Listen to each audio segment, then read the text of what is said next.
Wimbo huu umejitolea kwa madikteta wote wabaya, kwa ufisadi popote ulipo.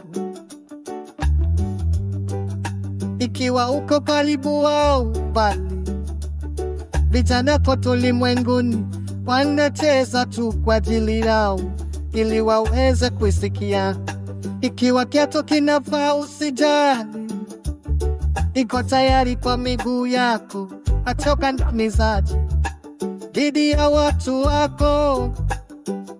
Unachofanya ni mbaya, tuna mbaya, lakini Mungu anakuangalia ukifanywa kazi kwa shetani, ambapo kuna maono ambayo watu watapotea. Lakini uovu dhidi ya watu wako, wakati umepofa roho yako, itakuwa wapi? Umekuwa dikteta kwa miaka mingi, tunaweza kuona. Unapaswa kujali vijana, unaharibu tu nchi yetu. Unapaswa kujiuzulu, pakia vitu vyako na uende nyumbani, pe kizazi kipya nafasi. Baadhi yenu ni waandishi wa viongozi, wewe si chochote ila madikteta na wakandamizi.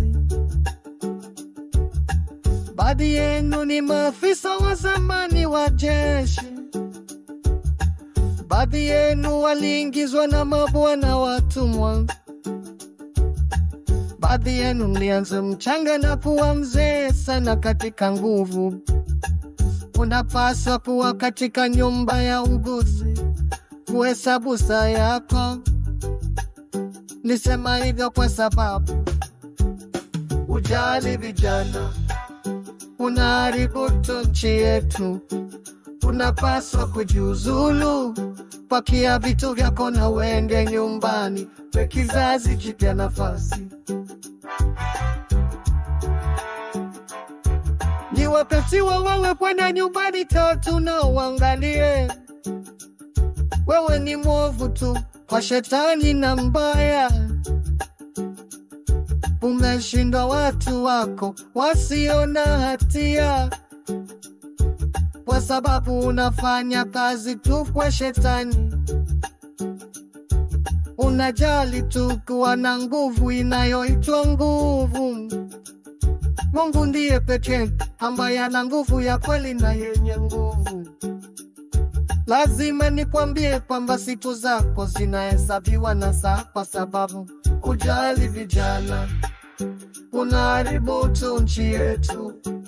Unapaswa kujiuzulu, pakia vitu vyako na uende nyumbani, pe kizazi kipya nafasi. Watu wanajua historia yao na hawatasahau, lakini bora bado dada zangu na kaka zangu, hakuna haja ya kulia au kufadhaika.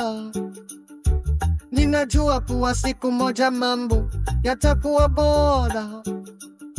Inua roho yako, uwe na imani na tumaini kwa Mungu.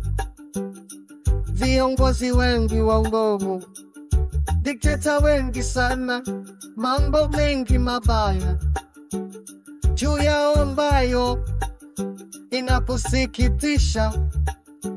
Ninasema hivyo, ujali vijana, unaharibu tu nchi yetu. Unapaswa kujiuzulu, pakia vitu vyako na uende nyumbani, pe kizazi kipya nafasi.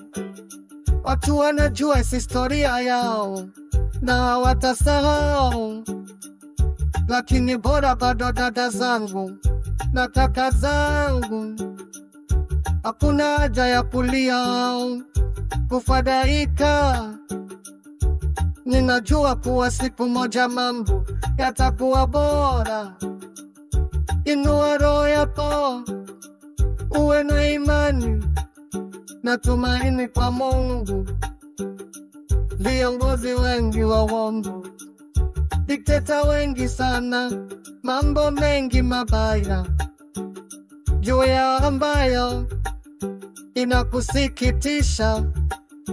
Minasema hivyo, ujali vijana, unaharibu nchi yetu, una moyo mbaya, mwenye dhambi na mbaya, unapaswa kujiuzulu, pakia vitu vyako na wende nyumbani, mpe kizazi kipya nafasi ya kukua.